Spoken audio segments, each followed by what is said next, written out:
Hello and welcome to another edition of Hot Topic Election Special. I'm Hugh Richards. This time I'm joined by a couple of the candidates for the constituency of Scunthorpe. They are Joe Gideon for the Conservatives and the sitting MP, or was until the dissolution of Parliament, Nick Dakin. Thank you both very much for coming. Pleasure. Joe, I want to start with you. There have been 5 years of a Conservative-led coalition. What's that ever done for Scunthorpe? It's done a huge amount. Quite frankly, North Lincolnshire in general has seen more investment in the last 5 years than in a very, very long time.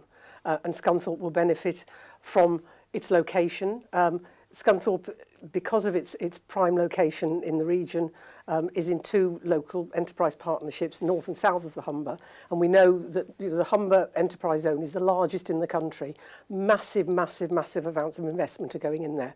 And we need to see that Scunthorpe is the centre of that investment, a part of the what we call the Northern Powerhouse. We've got a Conservative council in North Lincolnshire. We've got a Conservative-led government, or we have had up to now, and we hope to have a Conservative majority government. And I hope to be the Conservative MP to finish off that circle so that we deliver altogether. Nick, the Conservative rule has been a delight for Scunthorpe? Well, I'm not sure that's how people of Scunthorpe would feel it has been. In reality, Joe's right. The government is at long last beginning to put some investment into the area, but it's been a long time coming. What this government did initially was to turn off the tap of investment, and it made things harder for the people of Scunthorpe by imposing a carbon floor tax on energy prices, which hits steel in particular and makes steel less competitive in Europe and the rest of the world, which has not been good and has made it harder for us to battle for the steel industry, which is central to the future of Scunthorpe. And if you look the town to the south, Curtin in Lindsey, where the Ministry of Defence has disposed of an RAF base there, really they ought to have done what the Conservative Council and myself urged them to do, which was to let the local council take it over and develop it for the benefit of local people. But instead, in a very narrow-minded way, the Conservative government went against the wishes of local people, and we've got a very uncertain future about that piece of important land to that community. So I think a very mixed review after this time. Things are beginning to get better, but that is not coming through to the ordinary working people of Scunthorpe that I've been privileged to represent. So what would Labour do differently? Because the Labour will inherit pretty much the same economic circumstances whatever happens at the next general election. What can Labour do that the Conservatives and the Liberals have failed to do? Well, I think it's about making sure that we're investing in the future, investing in our young people. I think reducing tuition fees from £9,000 to £6,000 a year is a clear message about the future for our young people. I think making sure there are houses for young people to live in, so making sure we build new houses, 200,000 new houses by 2020, because we've all gone behind in house building under the Tories. I think these are the sort of things that help build a better future. Investing in childcare, so extending from 15 hours to 25 hours for 3 and 4 year old where families working. So those sort of things really make a difference to the working lives of working people in areas like Scunthorpe. And that's what people want to see. People are fed up of the insecurity of 0 hours contracts the penalty of the bedroom tax and these sort of things. We'll come back to housing and to the ways people are employed. But Joe, just that point that Nick made earlier on, yes. The present government's raising of fuel prices, raising taxes on fuel prices for the Green Levy, that really hurts something that, well, I expect it eats up a lot of watts when you plug in a blast furnace, doesn't it? That really hurts Scunthorpe. Well, the fact is, and I mean, obviously Nick knows this, that we took over, at a time when the money had been spent. The note from Liam Byrne said quite clearly, we've been prophylactic with the country's money. So, tough to whoever takes over.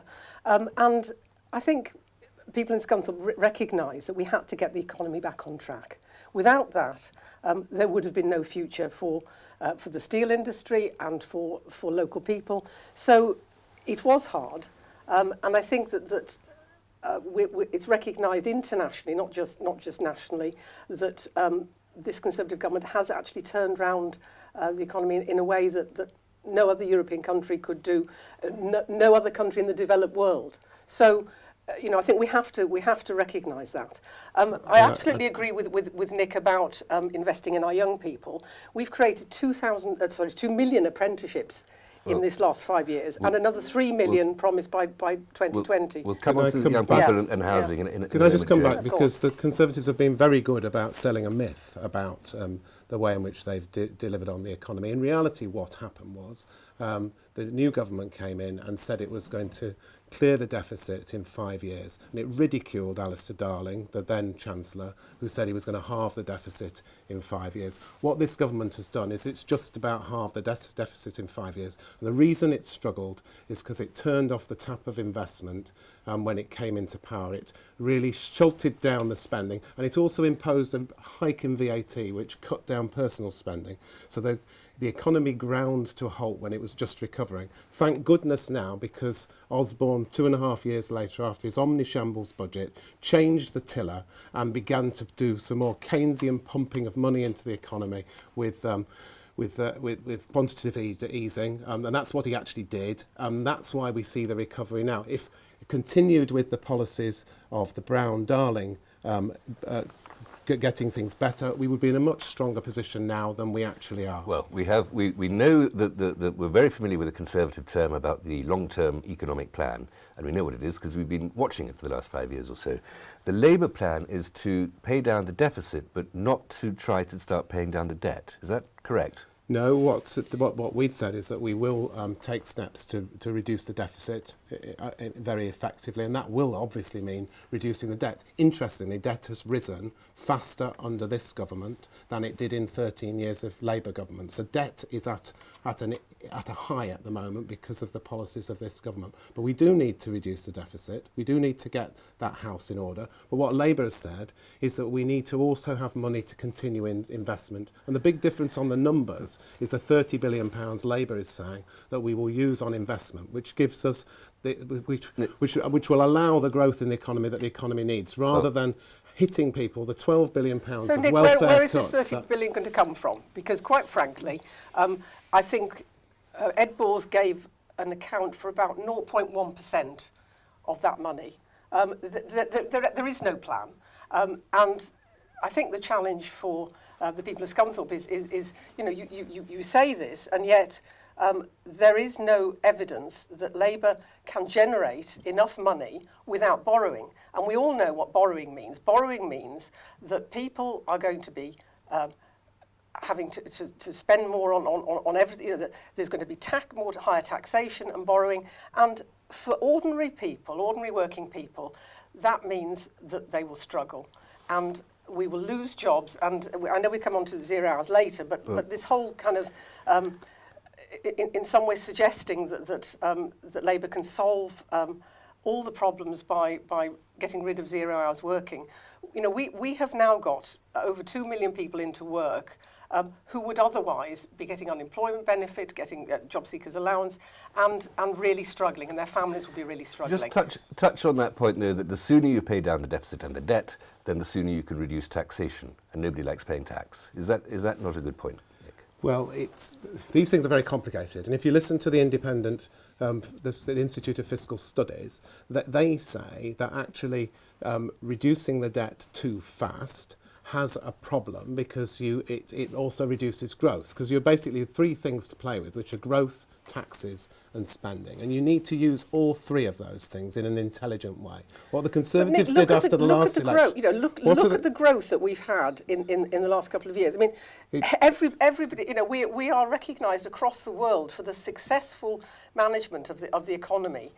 How you can suggest that this isn't the case? I don't think that necessarily is true. If you look at the UK is behind countries like Nigeria in terms of growth in 2014, if you look at actually global comparisons. So I think what really matters is how it feels to the people that I've been knocking on the doors of today, and what they're telling me is that they want a more secure future. They want the proceeds of growth more fairly distributed. Can I just put a more specific point about the deficit and the debt to you?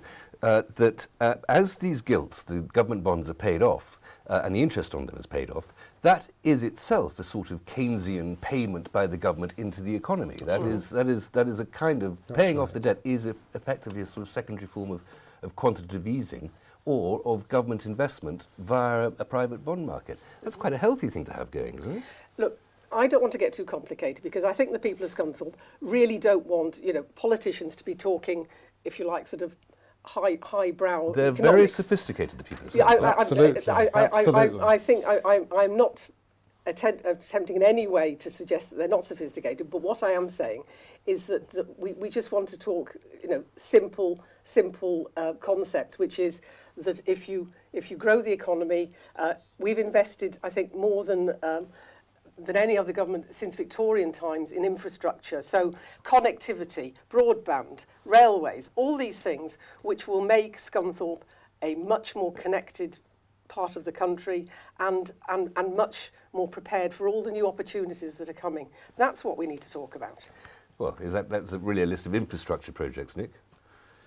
Yeah, well, I've lived in Scunthorpe for 34 years, and the people of Scunthorpe are great people, and they're people who are innovative by their nature, but they want to be backed. And really, centrally, the steelworks is still very important for our future. So infrastructure is very important. If we've got buildings going up, if we've got construction taking place, if we've got railways being built, that's why things like High Speed 2 eventually will be beneficial for places like Scunthorpe. That is good for us and good for our people. I'm going to have to stop there for a moment. You want to keep it simple. You're talking about what's on the doorsteps. We'll get to the truth in the second half. Okay. Please join me after these breaks. Thank you.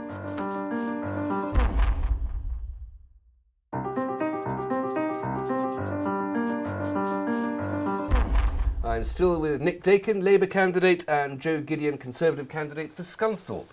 I just wanted to talk about the way people are feeling about the economy. We get some good figures, good for the Chancellor and good for your party, Joe, about productivity. Nick would say it's too late, but a lot of people don't seem to be feeling any richer, and there are various reasons for this, of perception as well as reality. What's going wrong? I wouldn't agree with that. I think that when you go and fill up at the petrol station, you know that the prices have come down. When you go to the supermarket, yeah, but the prices of oil haven't come down because of government policy. The prices of oil. Oh, sorry, I thought you meant. Well, no, we were talking about people's perceptions of how they're feeling. Yeah. People's perceptions aren't necessarily related to what the government's done, but in fact, the underlying thing for all these things is that we have stabilised the economy. I mean, to have reduced. There are low interest rates, so people's mortgages haven't gone up. I mean, I'm old enough to remember when mortgages were in double figures. Those sorts of things make a huge difference. And as we're working really hard to get first-time buyers into the property market, they need to know that if they're taking out a mortgage, that they're not going to be at any huge risk. So those sorts of things are underlying how secure people feel.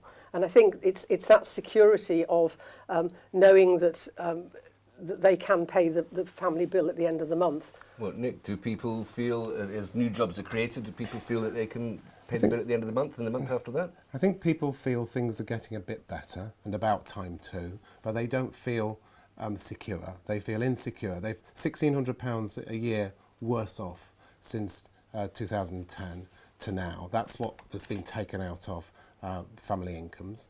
So that's hitting them. That's still a pinch on people. Plus they know people, if it's not themselves, that have suffered £14 a week bedroom tax, just simply because they happen to live in a house which the government has decided is too big for them, despite the fact they can't move to a smaller house because there aren't enough smaller houses available. Or they know somebody who's lost their job and can't find a job, and things are very difficult. So young people finding it difficult to get houses, young people finding it difficult to get jobs, and that's why we need initiatives on building more houses. That's why we need to guarantee, as we've said we will do, 18-year-olds an apprenticeship if they meet the criteria and they want one, and guarantee young people a job guarantee if they've been out of work for a year. We need to invest in our young people, make sure the future is bright for them. And that's important not only for young people, but for their parents and their grandparents as well, because everybody wants the future to be good. The Labour Party spokesman have made a great deal of fuss about the fact that of the growing employment, a lot of that employment is 0 hours or very short-term contracts. And yet, it's not all that many people have those 0 hours contracts. The latest figures suggest that maybe only about 700,000, which is a very big number with 0 hours contracts. And of those, not all of them are wanting more hours. So has there been a bit of a rhetorical trick about that by the Labour Party? Interestingly, people say to me they're worried about people having to work on 0 hours contract, and people contact me who are finding it difficult to work because of the 0 hours contract. Their employer will say to them the week after that their amount of contract has changed, and they feel vulnerable. They don't feel comfortable about me taking it up on their behalf because they fear that they will be penalised. So that's out there and that's happening. In reality, we need people to get into jobs, and all jobs are beneficial because they're passports to a stronger, better future. But the jobs market at the moment needs some addressing to it to make sure that these 0 hours contracts are pushed out. Sure, there are some pretty dodgy employment practices out there, aren't there? Well, absolutely, and the Conservative government has outlawed the toxic 0 hours things. I mean, I have to come back on what Nick said. 0 hours contracts have been in place for 13 years of Labour government, and they did nothing. That's the first point. As you quite rightly point out, only 1 in 50 jobs is 0 hours, and of those, 2/3 are jobs that people are happy to work at 0 hours. But there's another big issue that nobody's actually raised in this whole 0 hours debate, which is, David Cameron was asked if he could live on 0 hours. I've lived on 0 hours contracts effectively for many, many years because I've been self-employed.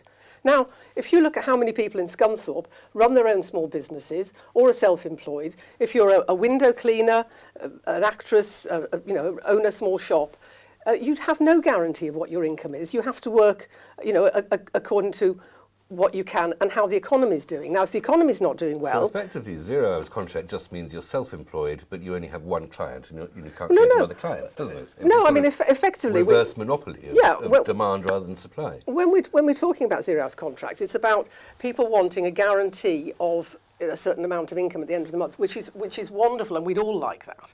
But in practice, our economy has to work on a level of flexibility that allows people to have flexible jobs if they have childcare issues, students on 0 hours. There are lots of categories of people who actually want to be able to work in that flexible way. I mean, the reality is there's been an explosion of 0 hours contracts, an explosion of food banks on this Prime Minister's watch, and that's because that's part of this function of life being less secure for people, and that's why people, even though the economy is beginning to get a bit better, that's why people feel very insecure at the moment. What they want is a better future, a better plan, which shares the proceeds of economic wealth in a fairer way and doesn't cut tax for millionaires whilst penalising people because they have an extra budget. I just want to move on to another subject, the National Health Service. Nick, how much more would a Labour government spend on the National Health Service than the present government has spent? I think, we've made it clear that we will meet the Stevens demand to make sure the National Health Service is in the proper place for it to be. To be fair to the current government has backed financially the National Health Service, but what it did is it put in place a top-down reorganisation of the health service, which has distracted the health service's attention and has left a very chaotic response, despite the fantastic, excellent work that's going on by clinicians and other health professionals in the service. So this government can't be trusted on the NHS because it promised no top-down reorganisation and then it did one. And what we've said is we will put in place a mansion tax on millionaires, which will resource 20,000 extra nurses and 8,000 extra doctors. So it's clear that there's a definite commitment from Labour, that after all is the party that created the NHS, to make sure the NHS is there for our people into the future. Joe, that mansion tax to pay for nurses sounds like, is that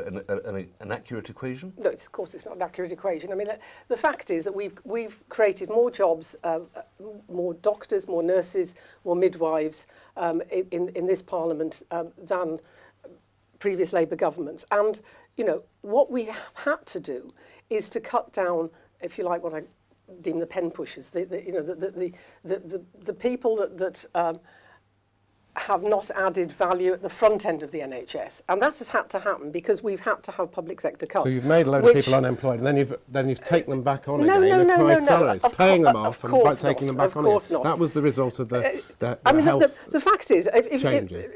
What Nick says. Labour haven't costed anything they want to do.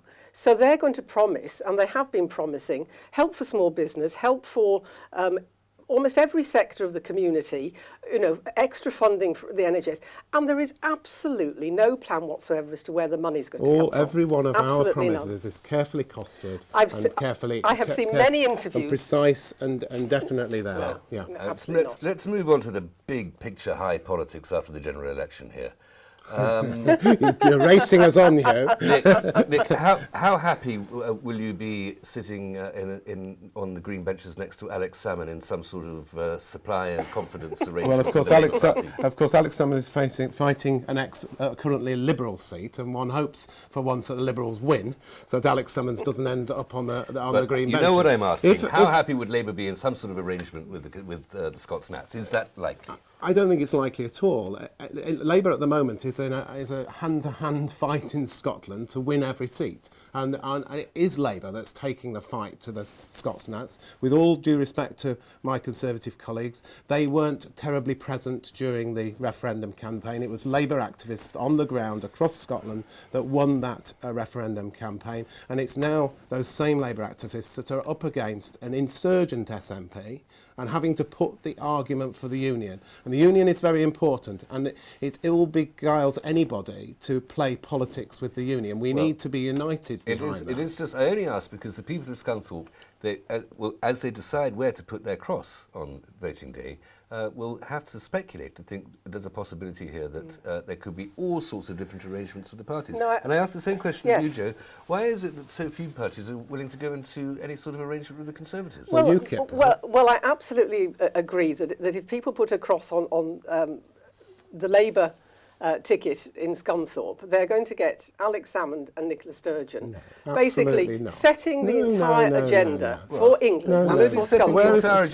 Sorry, Joe. In fairness, where is the evidence? The only people that have said it are senior Conservatives who are alleging something which there's no evidence for. The evidence is clear. The evidence is Nicola Sturgeon. Has Nick Clegg dominated the coalition with the Conservative Party as the leader of the smaller party? Well, when you say dominated, I mean, certainly some of the things that we haven't been able to do or we would have done differently, we've had to make compromises because of the Liberal Democrats. But what is clear from the SNP is that they feel themselves, and Plaid Cymru have actually positioned themselves in the same sort of position. So we have an interest, yes, but nonetheless, it's a kind of an interesting take on you know, I'm passionate about English people having the right to vote on English issues and having the right to decide how taxpayers' money is spent in England. And I think it's absolutely outrageous that under a Labour government, which would have to be propped up by the SNP, that this money would be sent up to Scotland. We're engaged. I think this is a very dangerous area of argument because we're engaged in a general election at the moment, a general election for the whole of the United Kingdom, where Labour is setting out to be the largest party and setting out to win this election. So we've got a majority government in place. I'm terribly sorry. Thank you both for coming. I'm so sorry to stop you there. That's not a problem. That's all for this Hot Topic election special. I hope you'll join me for the next one. Until then, goodbye. Thank you. Goodbye.